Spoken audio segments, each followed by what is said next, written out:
Bojxona organlari xodimlari tomonidan sifati kafolatlanmagan dori vositalari va psixotrop moddalarning respublikamiz hududiga noqonuniy ravishda olib kirilishiga qarshi muntazam kurash olib borilmoqda. Xususan, Surxondaryo viloyati bojxona boshqarmasining Sariosiyo temir yo'l chegara bojxona postida amalga oshirilgan navbatdagi tadbirda ham yurtimizga olib kirilayotgan 120 ming donadan ortiq psixotrop dorilarga chek qo'yildi.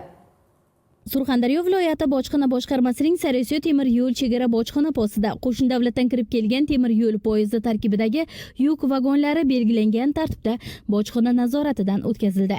Ko'rik jarayonida vagonlardan birida hujjatlarga ko'ra kafil mahsulotlari borligi ko'rsatilgan bo'lsa-da, tekshiruv natijasida boshqa mahsulotlar ham borligi aniqlandi.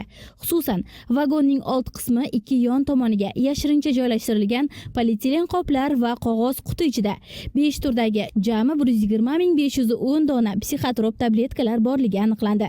Ma'lumot uchun, mazkur psixotrop tabletka vositalari yurtimiz hududida muomalasi cheklangan moddalar ro'yxatiga kiritilgan bo'lib, ularni mamlakatga olib kirish yoki tranzit qilish uchun maxsus ruxsatnoma talab qilinadi. Hozirgi kunda ushbu holat yuzasidan bojxona organlari tomonidan tergovga qadar tekshiruv harakatlari olib borilmoqda. Muqaddas Panjiyeva, Xolmat Ne'matlayev, Surxondaryodan.